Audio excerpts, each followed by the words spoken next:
right, guys. Well, welcome to the show. We are here today with Robbie Drimmer. Robbie's out of East Nashville. He's with Compass. Robbie, welcome. Thank you so much, Ryan and Colin. Appreciate you guys having me. Yeah, you bet. Well, I'm going to jump in and kind of give a little bit of background. Robbie and I crossed paths, I don't know, probably a few years back now. We were in a kind of agent networking group for a short period of time. And it was a very short period of time. But Robbie, you super impressed me. Just, I could tell your demeanor was kind of, we deal with a lot of sameness in this business. We come across a lot of agents. And one of the things that stuck out to you is a compliment, but one of the things that stuck out to me about you was just that you weren't like this. It wasn't the same story and your demeanor wasn't the same as a lot of guys that I kind of came across. You resonated with me. I think, I don't know, we'll get into your story, but maybe there's some things that we have in common. Maybe that's why. But I'm excited to kind of jump into your story and let everybody hear a little bit about you. That means a lot, man. I really appreciate that. Yeah, absolutely. Well, let's start here. Start at the very beginning.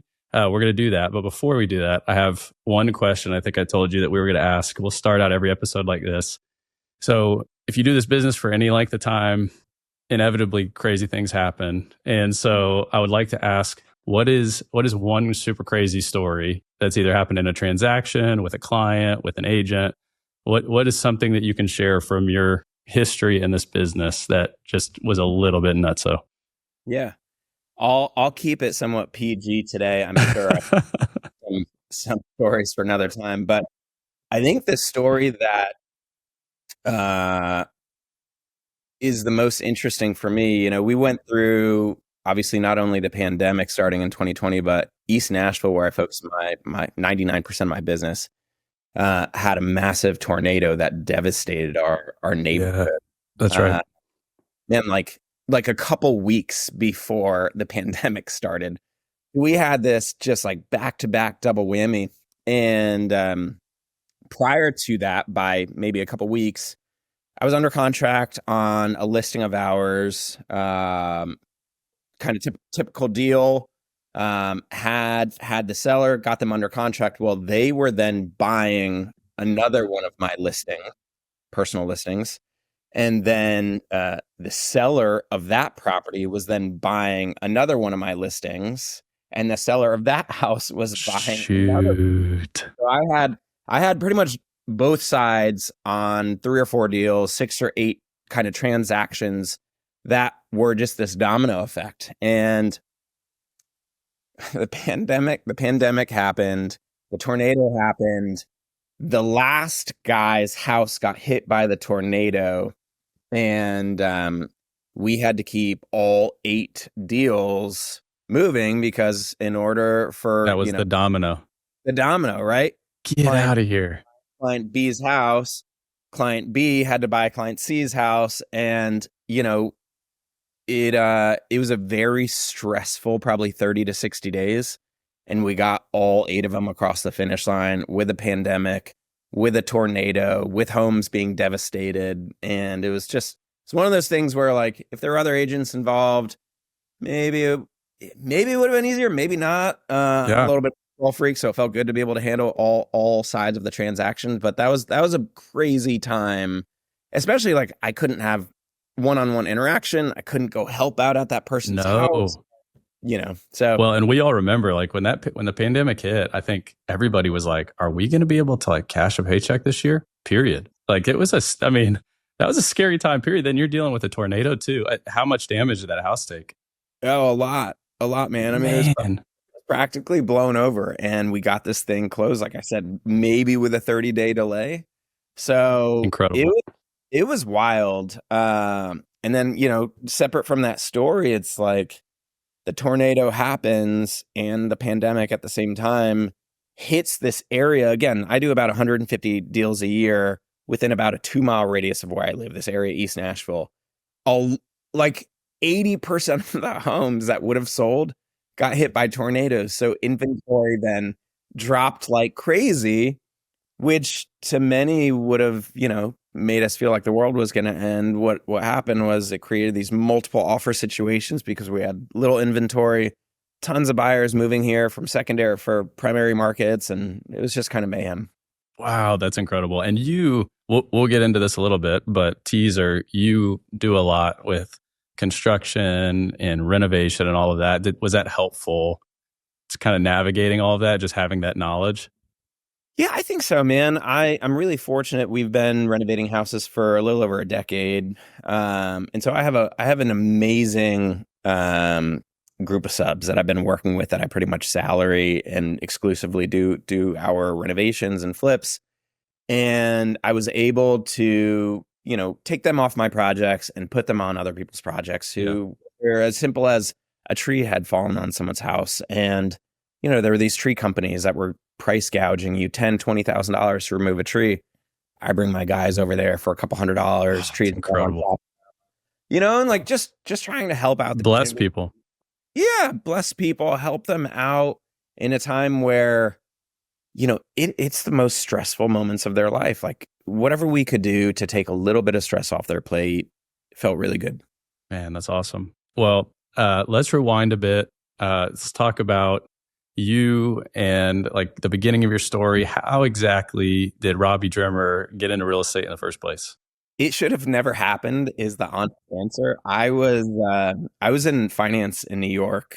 I thought that was the path I wanted to take. That's what all the cool kids were doing out of college. I got this offer letter while I was still in undergrad, bonuses, all this stuff. And I get to New York City and I realized very quickly, man, like this is not the person I want to be.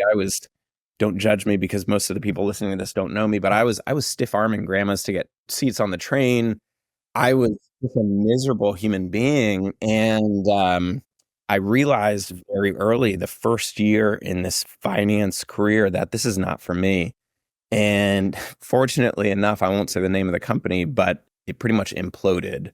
And it's a worldwide story that everyone knows about. So I was forced out of this industry that I honestly wanted to get anyways.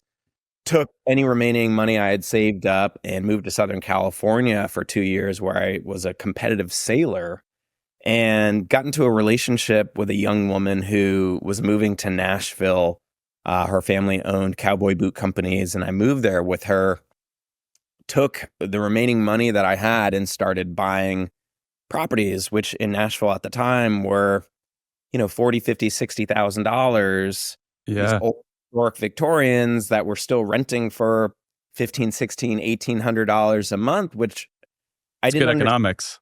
Yeah, the numbers worked, but people weren't buying them, and I didn't really understand it. But for me, coming from the Northeast, where that same home would be 10 times the price and the rental income wouldn't necessarily be that much better, it just made sense. I also had a background in architecture, so I really enjoyed fixing these homes up. And pretty much what I would do is I'd buy these things, stabilize them. From time to time, I'd sell one to fund the next 2 or 3 and keep going. And I got my real estate license within 60 days of moving to Nashville. Wow. Found that, helping my clients buy and sell homes funded my own journey of buying more homes. And, so that's kind of how it happened. It just like, I started practicing what I was preaching. I was buying and renovating houses. My clients were like, whoa, this guy really does what he says he does, and he's doing it within a very small geographic area. So I sort of fell into this neighborhood, East Nashville, where I lived, where I was a part of running groups and went out to restaurants and dog parks and shopping. And that's where I was buying most of these properties. That's where I was selling most of these properties to clients. And so I just became kind of the guy. And then the term Mr. East Nashville was coined. And who coined Mr. East Nashville? Inquiring minds want to know. That's a question. I don't know, but I remember one day I was walking down the street or something, and someone said it, and they were like, "Whoa! Like we see your signs everywhere. You're Mr. East Nashville." I was like, "Oh, Mr. East Nashville, okay."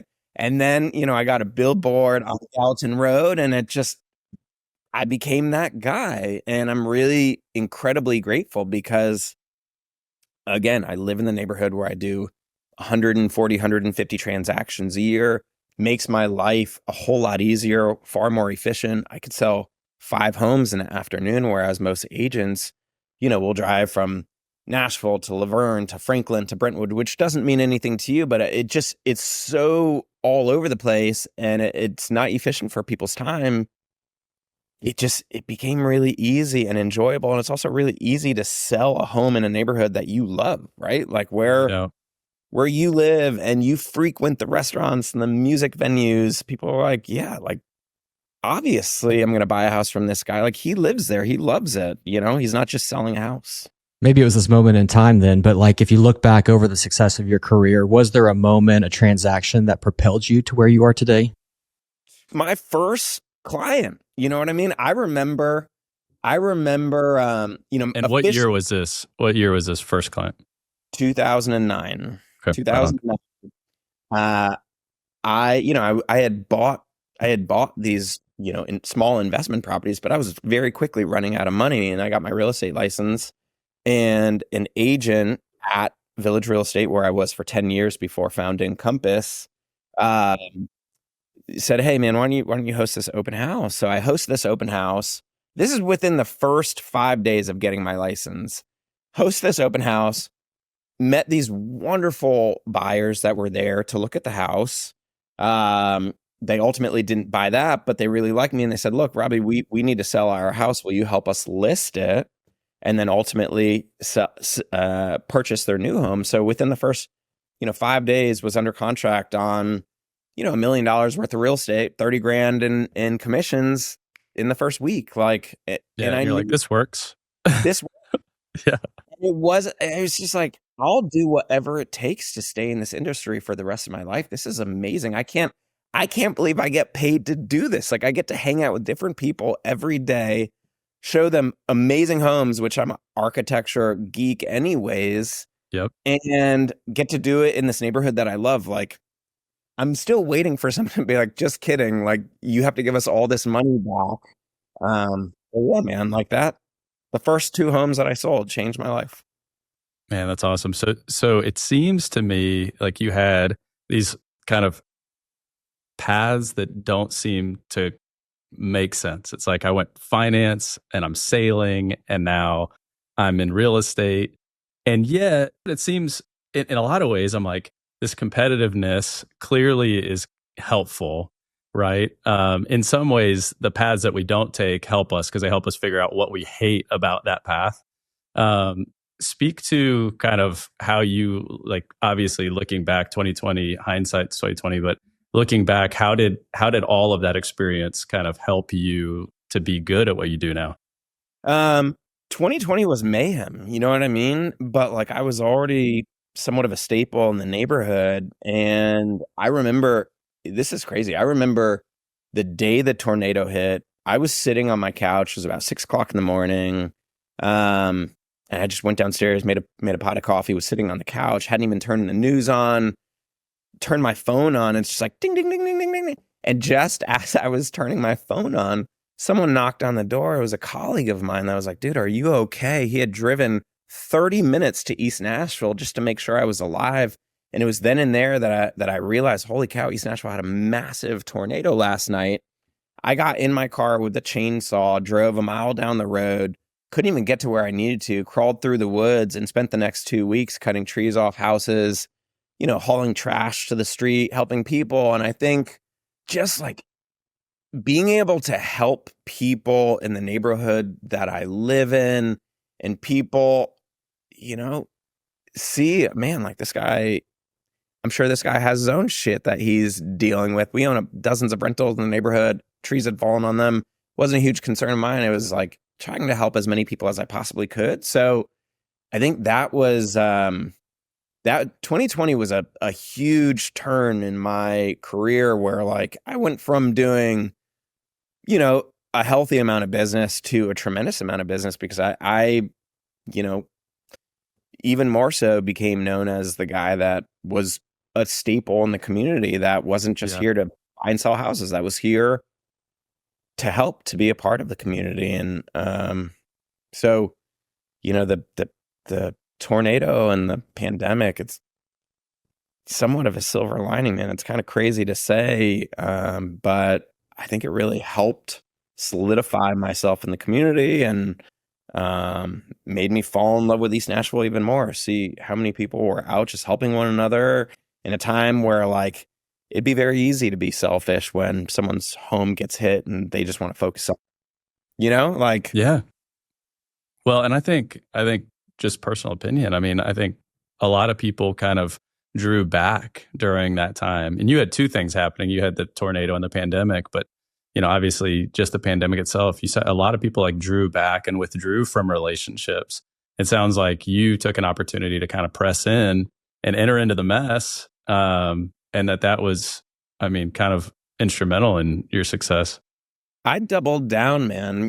Not only were we, trying to help the people that lived here in Nashville, but we had 150 people a day that were moving to Nashville from places like the Northeast and the West Coast, two areas that I've lived in for a portion of my life. So it was cool to share Nashville with people from all over the country that were moving here because they saw what Nashville had to offer.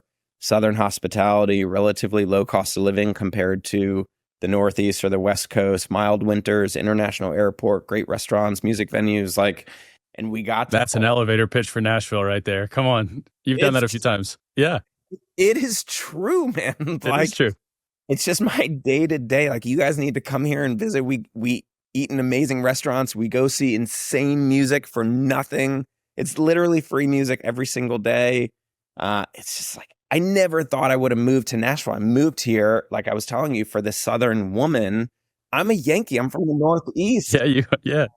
And I didn't end up with her long term. But if I hadn't moved to Nashville for her, I would have never found real estate, which is my passion. I would have never met my wife. I wouldn't have the two most amazing kids in the entire world. Like, everything happens for a reason. I feel like I need to drop a bottle of champagne off at her house and thank her.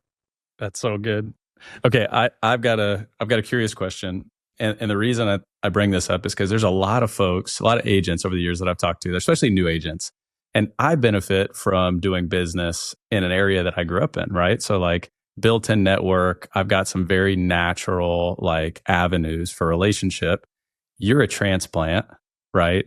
So obviously you're in there renovating homes, you're buying homes, you're being seen, but like what advice would you give for those agents who are unlike me, who are a transplant also? They didn't grow up where they're trying to do business, but they're trying to like get this thing off the ground. That's hard. You've done it really successfully. Like what, apart from just kind of these like act of God type things you can't control, like what inputs would you suggest for somebody who's trying to like get things going?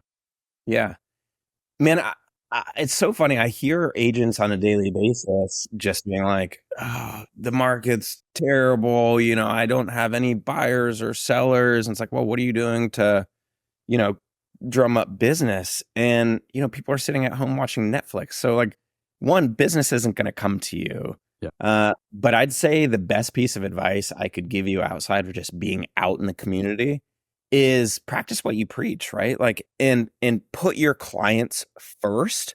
Never think about the commission check. The second you think about the commission check, we call it commission breath. No doubt. Your clients will sense that. I think for me, as I started investing into the community, and for me, it's physically investing into the community, buying these rental properties and things of that sort, people saw that I was practicing what I preached. And also I created this passive income stream where I could never sell another house for the rest of my career and live off the rental income that I have. And so what that does is it translates to my clients. When we go to look at a house, I'm going to tell them if it's a piece of shit or not. Like, if I walk and I think it's a piece of junk, I'm going to tell them we're going to walk out. The second I walk into an amazing home, they're going to see it in my eyes and they're like, damn, we better buy this thing before Robbie does. Yeah. So it makes you the best fiduciary. I mean, you are, their interest is always first. That's right, man. And not everyone can afford to go out and buy rental properties. And obviously the Nashville market has gone up since I first started buying stuff 15 years ago. But what I would say is be out there every single day. Like, be in a coffee shop, talk to people. My wife will tell you that, like, I will sit down on the street and have lunch with a homeless person. I don't care what people do for a living. Everyone has some amazing story. And I think the more you are out there meeting people, and it's not about like, oh, I'm Robbie Drimmer, I'm in real estate. It's just getting to know people. And it's good. Organically, like, it's going to come out. People will ask what you do for a living. And when they sense that, like, this is a good guy, like he's not in it for the commission, he just loves what he does, And I Yeah. think people genuinely recognize, like, damn, Robbie is passionate about what he does. They want to work with you. You know what I mean? It's So, attractive. I couldn't agree with you more. We have a saying kind of in our group. It's like, you do more real estate by doing less real estate. Like, get out there and get with people. What outside of obviously just doing real estate? Because I would imagine, 150 transactions a year is a ton of business. That's a lot of work. Okay. So where do you have time for other things to do? And what is it that you're doing? Like, where do you find people? it's just out and about. You know what I mean? I would say this isn't directly related to what you just asked me, but one of my passions is exercising. I think it's important for everyone to do one thing a day that makes them feel good about themselves. It has to be completely selfish, right? Not for anyone else but yourself. So that could be reading a book, yoga, going for a run. For me, it's a quick workout early morning. As soon as I drop my kids off at school, I'm exercising. Once I'm done with that, I could work until midnight. You know what I mean? Because I've done something for myself. Now I'm ready to do something for everyone else. And I don't know, like the days that I miss exercising, I feel it. Like, I'm not a good person. I'm not representing my clients to the best of my ability. And my wife will see that. She's like, Robbie, like, go out for a run. You need. Thank God for wives. They know before we do. Yeah, but I would just say, do something for yourself. So, like, to go back to your question, I run into a dozen people at the gym every single day, and it's because I run like a maniac on the treadmill, or whatever the case may be. Just gym, coffee shop, running groups, literally renovating houses, dragging trash to the street, walking my dogs, taking my kids to school. It's just being out in the community, and my community is small. It's a 2-mile radius around my house. So I'm going to bump into like several dozen people every single day. You're the mayor, man. You're the mayor of East Nashville. Whether I like it or not, so like, I think if people are able to concentrate on the neighborhood that they live in, even if there's already someone doing it, who cares? Like, there's so much to go around nationwide. Practice what you preach, be a part of the community. People will realize, man, this guy's in it for all the right reasons. That's awesome. Okay, more practical question now. Going back to transaction volume, one of the myths I've found over the years is, and I've been guilty of this at different stages of my career, is going, all right, I just did 20 transactions. That felt like a lot this year. I feel maxed out. I couldn't handle more, right? And then what ends up happening is you do more and you find that you found more efficiency, or you get better, or whatever. Talk to us about doing as much as you do. How do you accomplish that and still have a life, right? And maybe you don't have a life. I don't know. You could speak to that. But how is it that you do that and have a semblance of like, peace and, get through your day? Yeah, man, it's all about systems. And like, it's not even super impressive systems. Like, if I showed you what I use to track my current clients, future clients, things of that sort, you'd be like, whoa, this guy is a psychopath. I don't know how he does it. But I think it's systems that work for you. It doesn't have to be super expensive CRMs, could be literally notes on a phone. It's working with the best team. And that doesn't necessarily mean people on your team, buyers agents or marketing people. It's like my go-to lender, Garrett Locklear with the Locklear lending team. This guy does probably 90 something % of my buyers because he's the best. My home inspector, Gary Coffey, absolutely phenomenal. Looks out for my clients every single time. Josh Hunter owns Magnolia Title, best title company in all of Nashville. These guys are on my team. These guys get my deals done. Without them, I would not do the volume that I'm doing. So just assembling your team of people that love and trust. And then it's just about spinning the discs, like getting them under contract, getting through inspections and appraisals, moving on to the next one. And once you get those systems in place, we can do 15, 20 transactions at a time without an issue. And again, it also comes down to the fact that like, none of these homes are more than 2 miles from my house. So if I need to run out and get to a house quickly, like I can be there in 4 minutes. What are you doing in terms of your actual like physical team? I know you said team, outside of your real estate group, but do you have like, what does the structure of your team look like in terms of employees and help, buyers agents, that sort of thing? Do you have a team, and what does that look like? I am a total control freak, if you can't tell. So it's been a little challenging for me to be willing to bring on team members. I have one team member. I am actually going to be growing my team this year very strategically. But I don't have any aspirations to have a team of 100 people like some of these agents out there. Like I'm a very personal individual. The goal would be to grow my team to about 5 agents between buyers agents, marketing people, contract to close individuals. But again, I'm the team. Like outside of one buyer's agent, 99% of my clients are dealing with me on showings, on inspections, on appraisals, meeting at closings, like bringing my contractors in post-closing to get the work done. And it's not just, from the time we start looking at houses until the time we close. Like, Yeah. My clientele just continues to build because these relationships go forever. And I sell them all home strategically very close to me because, a couple days into the transaction, I'm like, man, these people are really awesome. They have the same values I do. They love East Nashville. They like the restaurants we do. They've got cool kids. So I try to put all the people that I really care about super close to my house. I love it.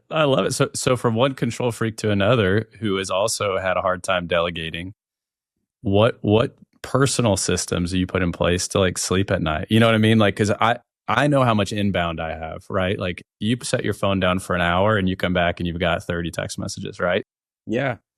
I mean, I have certain guidelines as far as like, every morning I'm waking up at about 6:00 in the morning, making breakfast and lunch for my kids, getting them dressed, brushing teeth, taking them to school.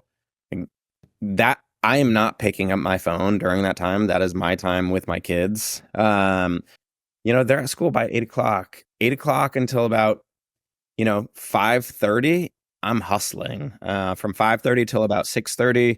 6:30, 7:00, I'm putting my phone down again. I'm doing dinner with my kids. I'm helping with bed and bath time routines. I'm spending a little bit of time with my wife. And then I'm back at it. But the truth is, like, I love what I do. I know that sounds super cliche. There hasn't been yeah, dude, in 15 years, like, it doesn't feel like work. Again, I'm still waiting for someone to take it all away because I found something. And I think it has to do with the fact that, like you said, like, it's important to do something that you hate before you find something that you love. When you find that thing that you love, you will do whatever it takes to stay in that line of work. And that is real estate for me. So, I don't mind being up until 10:00, 11:00 at night doing work, but I'm grinding all day long. So when my head hits the pillow, my wife hates me because I am out within 30 seconds. I don't struggle to fall asleep. I'm done. It's shut down now. I will say, like, I have dreams about my transactions.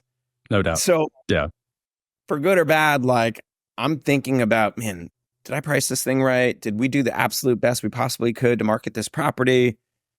I'm thinking about it when I go to bed, when I sleep, when I wake up. It's on my mind all the time. And I think if you're passionate about what you do, like, that's just how it is. You use the word passionate. This is like a little aside, but passion, the root word of that is passio, which means to suffer. And so a lot of people think about, like, do something you're passionate about, which is like, it's kind of like, it's going to make you happy. And it's like, really, if you're doing something you're passionate about, it's something you care about enough to suffer for, Yeah. And that's kind of like, you know what I mean? Like, you got to have a deep desire to do what you do, and what we do.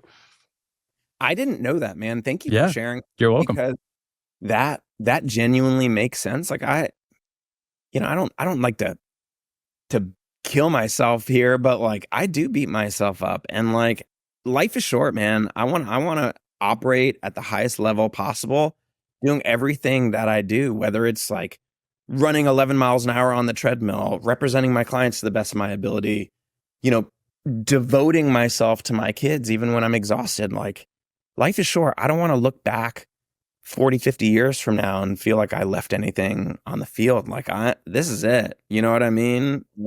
So Suffer, dude. If you're not suffering, man, you're not living life. Well, you're a runner, right? So I would consider that suffering. But I think that there's an aspect of that I think is super translates. I mean, you're going to sit on that treadmill or you're going to go for a run, and like that's not always enjoyable. But then you get done and you're like, I am on top of the mountain. Like you get the endorphins, you're ready to go. Like there is a delayed gratification aspect to that, and I think that translates. It translates to what we do into business too. Yeah, I think you're absolutely right, man. I also like to do things that challenge and scare me. Like every single year, I need to go bungee jumping or skydiving or zorbing or whatever, heli skiing, something that just really excites me. And as you get older, like it's a little scarier and scarier. You've got kids, wives, and things of that sort. But like, dude, there is nothing like the feeling of doing something that frightens and challenges you and getting it done and just like reflecting on it, and like you are so high. So I do those things every month. Ski trips, scuba diving, surfing, like something that fills my cup. It's important. It's awesome. Talk to us. So something that you do uniquely that a lot of agents don't do is your personal involvement with properties. You have investment properties, you're renovating properties and selling them. What advice might you give to somebody, who they have no background in that, but they want to get into it? Like where would you start? Man, like owning a home. Owning a home is a great way to start, right? Like home ownership is not the easiest thing in the world, especially we deal with old historic homes on a daily basis. I think when you personally own a home, you understand the ins and outs of it, it better prepares you to help your clients. I do have the background in architecture. We've been renovating homes for 15 years, but like there was always the first house that we renovated. And like you learn valuable lessons. Like the first home we renovated was not the most beautiful home we've ever done.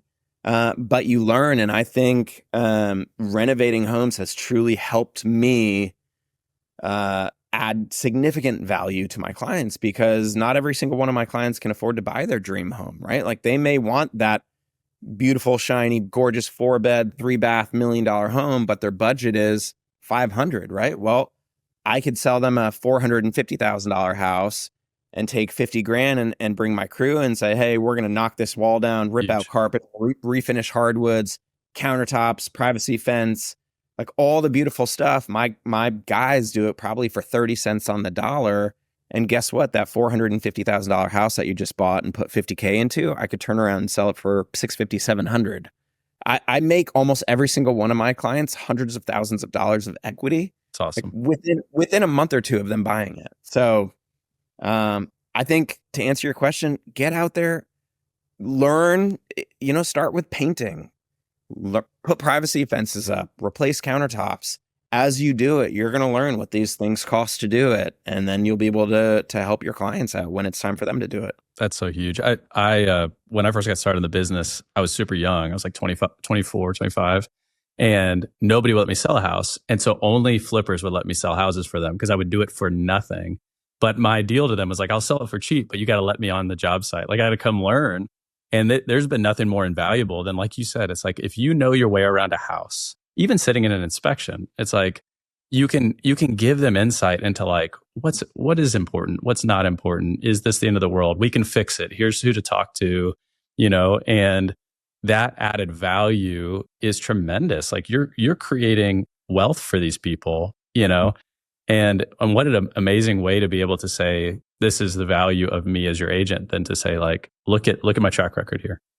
Yeah, dude, 100%. I can't tell you how many agents and colleagues I see letting deals fall apart left and right because, they don't know the ins and outs of construction because of our background. Like you said, during an inspection, I can tell people when structural comes up or roof or plumbing, it's like, all right, well, guys, we can replace this, cast iron line for $300 and have it done within a day of closing. Versus, if I wasn't there and I wasn't representing them, they may think, oh, replace plumbing, thousands of dollars. I don't have that money. So I'm able to do those things for my clients, again, for pennies on the dollar, and keep the deals together for them and keep them, Yeah, we're hitting on that. So in that same line, I'll put you on the spot just a little bit. If we think about the importance of agent value, what is the kind of superpower of Robbie Drimmer that you bring to your clients? Yeah, for sure. I think it's my relationship with contractors, probably number one. It's the ability to help my clients with their most valuable asset add tremendous amounts of equity to their home. Again, for pennies on the dollar. Most agents, 90-something% of agents, do not have the relationships that I have. I can, every single day, I have someone that reaches out that's like, oh man, I'm having HVAC issues, I'm having plumbing issues, and I can have my guy. Yeah, here's my guy. Have him there that day. Knock it out. Hundreds of dollars, not thousands of dollars. Work is done well. And so I think just having that crew of people that are not only looking out for me, but are looking out for my clients on a daily basis is the most priceless thing that I have. So creating that network of subs is so valuable, because then you're adding value way after the transaction. So you don't need these fancy CRMs that send birthday cards and presents and stuff like that. Dude, they're calling you and you're sending your guys, you're helping them out. Like, I have a 98.5% retention rate on the clients that I've sold homes to. They call me to resell their home on average 5 to 6 years. Like, the average retention rate in the country is like 10%. Yeah, it's incredible. So, you know what I mean? Just taking care of your clients to the best of your possible ability will translate to so much more business coming in, because your clients realize, man, this guy's really looking out for my best interest. There's a lot of coaches out there that would say, okay, you need to be making your phone calls and asking for business. Make your phone calls, ask for business. What would you say to that? I don't ask for business, man. I just try to do the best I possibly can during the transaction. Like, every single day, my phone rings with a text or a phone call like, hey, I'm connecting you with my friend. Robbie Drimmer's the man in East Nashville. There's no one you need to use other than him. He's your guy. Like, so just kind of creating that scenario where your clients know you're the guy. Like, it doesn't take gifts and things of that sort for them to realize how much you care about them. And I think that just goes back to put your clients at the forefront, and you will 10x your business. So agree. I think one of the themes I hear just from you is stop doing things to ring other people's phones and do things that are going to make people want to ring your phone, right? Like, it's like, I'm here to help. What do you need? Yeah. And also, like, get back to the basics. Also, I can't tell you how many agents I speak to that are like, I don't want to host an open house on a Sunday. I want to sit and watch football. I love hosting open houses, and it's not because I'm trying to sell that house. I like meeting people out in the community. And when people walk into my open house, they're like, holy cow, like Robbie Drimmer, it feels good. And you're out in front of them and they see that you're just another guy in the neighborhood. You're not just a team that's doing this business that you never actually get to meet. Like, I'm out and about every single day. Dude, you just blew the minds of most of the people listening to that you do 150 transactions a year and you're doing your own open houses. That's awesome. Yep. And I enjoy them. It's so good. It's so good. You just like convicted my soul. I'm like, you're right. I should be doing my own open houses. When 99% of these homes are a couple blocks or a mile from my house, when someone walks into an open house and I hand them a listing flyer, I'm like, hey, I'm Robbie Drimmer. Let me know if you have any questions about the house or the neighborhood. I live 3 blocks away. And I turn around. Like, I'm not selling them on the house. I'm selling them on the community. And when I turn around and walk away, like, damn, this guy lives in the neighborhood. He's not pressuring us to buy the house. I give him a little space. Like, 99% of the time, they're turning around. They're like, whoa, tell me about the neighborhood. Why do you live here? You live a couple blocks away. Like, why do you choose this neighborhood? What's your favorite restaurant? And I can talk about that. And then it just creates this comfort level where again, like, I'm not here to push you on this house. I just genuinely like meeting people. My conversion rate of people that walk into open houses and become my clients, it's astounding, dude. And it's just because, again, I practice what I preach. I'm out in the community. I like meeting people. It's the spice of life for me. So good. Yeah, you're hitting on the foundationals, which is so important. So give me too, just the other side of that. Agents, when business gets slow, we can fall into the pitfall of like, we've got to drum up a new idea, be innovative, marketing lead gen, whatever it is. So Give us just an idea or system that you thought, man, this is going to be it. And then it just fell flat or didn't catch. I think for like a couple months, we invested in homes.com for no other reason that like one of my team members was like, hey man, like, would you mind trying this out? We tried it. And at the end of probably 90 days, I was like, this is not worth it. Like, the funny thing is, outside of that 90 days, I've never paid for lead gen. That's awesome. I rank on Zillow and homes.com and all of those platforms as the number one agent in my zip code because it's based on the number of homes sold and the number of 5-star reviews. At the end of every single closing, at the closing table, I ask my clients, hey, did you have an amazing transaction? When they say yes, say, look, the only thing I ask is that you guys write a 5-star review for me. I send them the review link. I pester the hell out of them until it gets done.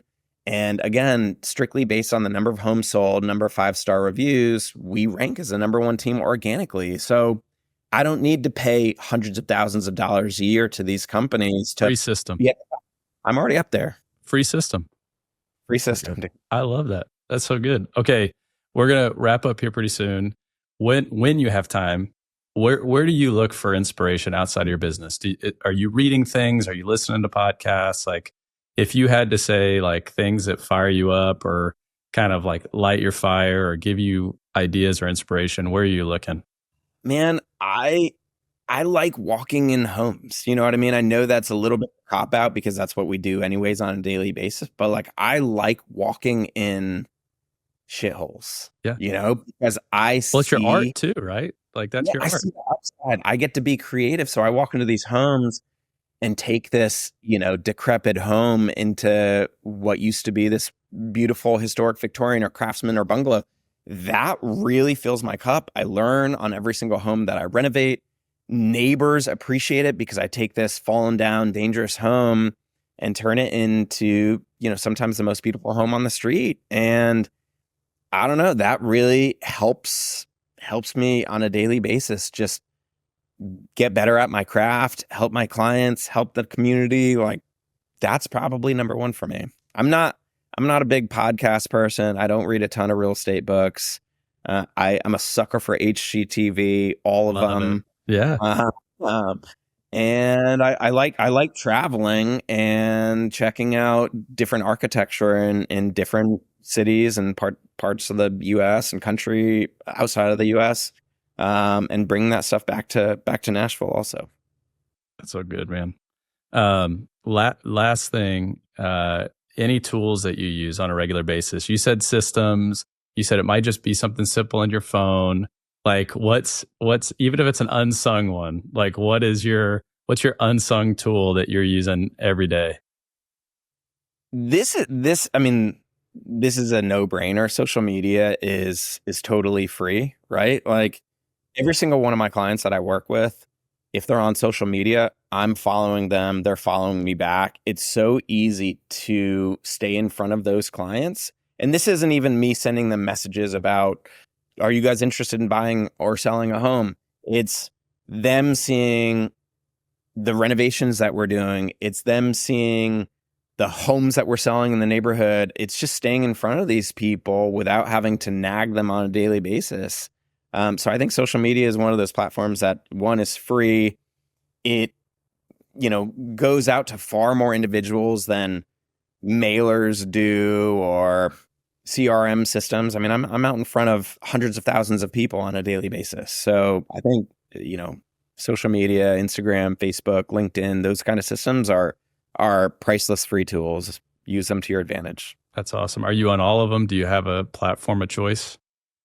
I'm on all of them. I for a while I was like, Facebook is it. Then I got reminded that Instagram's kind of the spot. I'd say a lot of my interaction is probably through the two of those. But more and You more. doing any dancing on TikTok yet?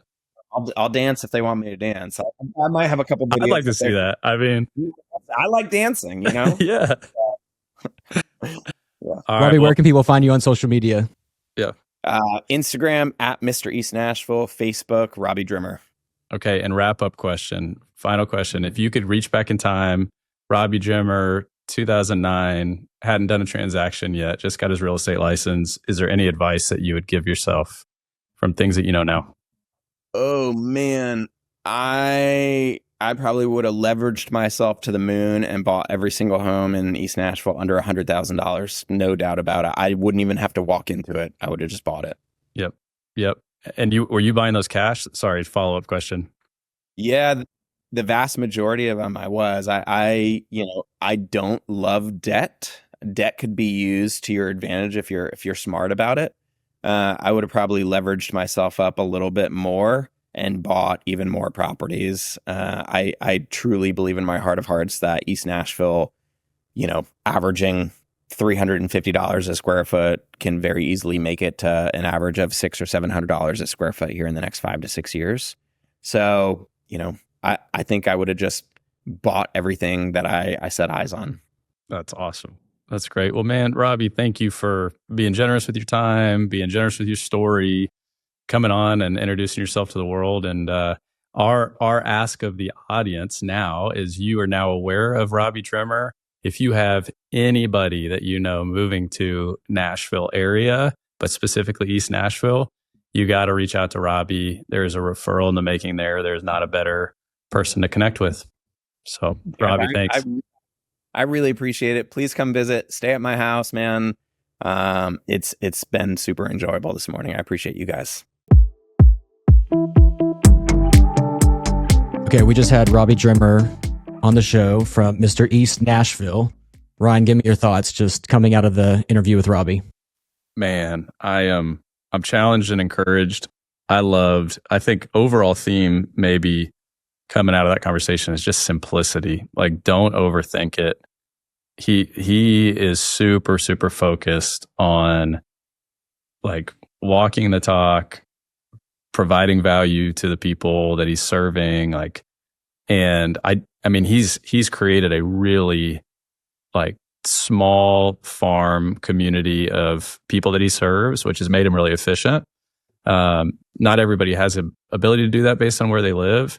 But the way he's done that as a transplant to the area, like, I mean, it's very inspiring, I think. And I love what he had to say about, I mean, I think he put to death so many misconceptions, like we got to pay for leads, or we've got to, have a huge built out team, and we've got to have like this awesome technology suite to hand. I mean, he's like, no, man, I just keep it really simple, add a lot of value. I think his hands-on experience with homes, like renovating them, having rentals, is huge. I think that's like a massive lever for him, just because he knows his area better than anybody possibly could. And the other unlock, and I'll let you talk here, is what he said about having great contractors.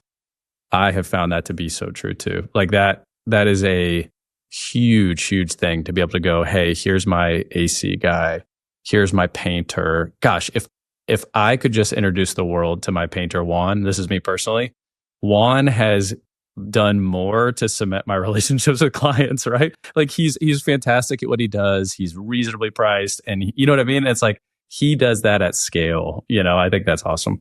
Yeah. I love your tagline, getting more real estate by doing less real estate. It goes back to that. He talked a lot about equity. That was my standout. So I think financial equity, but also just relational equity. So it goes back to what you're saying. I think a lot of times agents I can be guilty of this, of kind of stuck in the contract of like, how do we add value in the contract, financially, but even relationally, but it goes beyond that. It's such a small percentage of the time we spend with clients and the opportunity we have. So there's a bookend, even is to come around and go, hey, carry this through, build equity through, good contractors, adding value while you're living in the home, knowing that maybe you won't stay there for 10 to 15 years and you will have to resell. But also just that relational component as well of going, hey, they're calling me because they know I'm the source for adding value to their life and freeing them up. The equity component there is a financial one, but it's also a relational one as well. Well, and he's clearly out there, right? Like he's talking about, we had the tornado come through. I'm out there with my chainsaw. Like he's doing a lot of things that in theory don't scale, right? Like we're we're in the technology age. We're talking about like do things at scale, have your systems at scale. And a lot of times that involves removing yourself personally from the process and either delegating it or putting technology in the way. And he's physically out there with people still doing 150 deals a year or, plus or minus. I'm like, clearly, sometimes things that don't scale are the things that scale. Like people want real connection. They want to know that you're passionate about what you do. They want to face to face, and maybe not every person's capacity is that much. But I think the misconception that his story kind of kills is that you're not able to do more by just being present with people. It's like he's being present with people. He's not trying to like auto dial a million people or pay for thousands of dollars of Zillow leads or whatever. Like, I mean, he is showing up personally there. Clearly, like a 2-mile radius is a small like radius, and that makes things possible. But I don't think we could use that as an excuse because most of us aren't doing 150 deals a year. And so I love that. I think he's doing things that don't scale, and that is what's scaled his business. That's like the irony of what we learned from him today. Yeah, I loved his going back to open houses. Like he's working those. It's like back to basics. Don't be above that. Be there, be present. But his curiosity about meeting new people. If you see that as an educational opportunity of like, hey, let me learn and see what type of buyer is out there, but also just get to see different stages of life, seasons of life, and interacting with them. Like he's building the clientele relationship on the spot right there. And that's just easy foot in the door, low hanging fruit opportunity to engage. And then I just even love how he's diversified. It's like, you don't have to have your own construction company. You don't have to have that background. Go follow your contractor along, ask to see houses, understand the process and learn from those people in the industry as well, and bring that education to bear with your clients also. And so I love that. I mean, that's one thing that you've encouraged me to do. I've done is, find those people that we can rely and trust on, and then watch the process, understand it, be able to speak to, hey, we can do this at this price point. Roughly this budget would add this value, for a kitchen renovation, whatever it may be.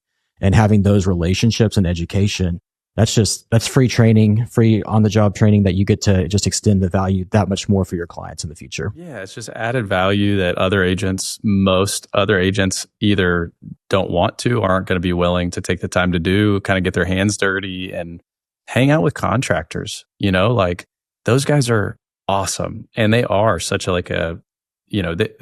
work hard, they're good at their craft, and your ability to introduce people to them is a big deal. I think final thing that I would say is just as like, principled, the podcast, like I think a couple principles that I kind of derive from just he didn't say these things out loud. This is what I would say of him is there's just a humility and a curiosity to the way that he clearly goes about his business. And he's like, I don't care if I'm talking to a homeless person on the side of the road. I like to meet people and hear their stories. Like, I think that is a huge takeaway. And just the humility to step into relationships with anybody. I just want to meet people. I'm passionate about what I do. Humility and curiosity would be 2 big time principal takeaways.